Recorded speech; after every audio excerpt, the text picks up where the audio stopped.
बिस्मिल्लाहिर्रहमानिर्रहीम। अस्सलाम वालेकुम। कैसे हैं आप सब? ठीक ठाक होंगे, खुशबाश होंगे। गर्मी बहुत शदीद पड़ रही है और ऐसी शदीद गर्मी के मौसम में सब इस चीज़ की तलाश में हम सब रहते हैं कि हम ऐसी चीज़ें खाएं और पिएं जो हमारी सेहत के लिए भी बेहतर हों और साथ साथ हमारी गर्मी भी दूर हो। तो इतनी गर्मी के मौसम में इमली और आलू बुखारे का शरबत जो है वो किसी नेमत से कम नहीं है, क्योंकि ये कुदरती अज़ा से जो हम चीज़ें तैयार करते हैं वो ना सिर्फ़ हमारी सेहत के लिए बेहतर हैं, बल्कि इतनी शदीद गर्मी में गर्मी को भी दूर करती हैं और जिगर और मैदे की गर्मी को ये दूर करता है और बहुत ही फ़रहत बख्श है। तो इसको अपनी डेली रूटीन में ज़रूर आप शामिल रखें।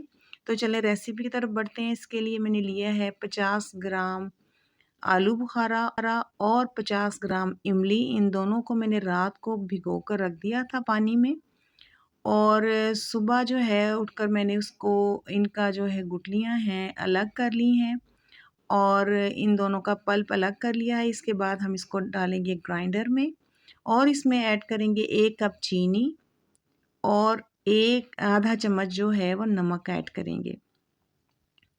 नमक जो है वो आपकी अपनी चॉइस है। अगर आप बीपी का कोई इशू है तो हम नमक ना यूज़ करें, और अगर आप इसको खाली नमक वाला बनाना चाहते हैं, शुगर के जो पेशेंट हैं, तो आप खाली इसको नमक वाला भी बनाकर यूज़ कर सकते हैं।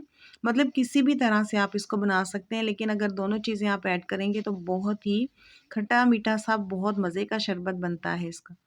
तो अब हमने इसको ग्राइंड कर लिया है। अब हम इसको स्टेन कर लेंगे ताकि इसमें जो कुछ इमली के ज़र्रात वग़ैरह हैं तो वो अलग हो जाएँ। तो बहुत ही ज़बरदस्त आपका शरबत जो है वो तैयार है। अब ये जो 50 ग्राम दोनों चीज़ें मैंने ली थी, इसके अंदर मैंने जो है वो आप जितना भी पानी इसमें ऐड करना चाहें, क्योंकि अगर आप गाढ़ा इसको रखना चाहते हैं तो आप इसमें 1.5 जग पानी का ऐड करें तो बहुत ही मज़े का शरबत बनता है। अगर आप इसको पतला करके मज़ीद इसको बढ़ाना चाहें तो आप गर्मी के मौसम में इसको ज़्यादा पतला भी करके पी सकते हैं।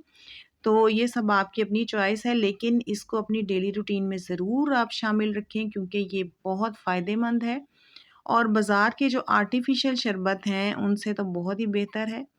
तो इसलिए आप इसको ज़रूर ट्राई करें। उम्मीद है आपको रेसिपी अच्छी लगी होगी। आप चैनल को सब्सक्राइब कर लीजिएगा और वीडियो को शेयर भी कीजिएगा।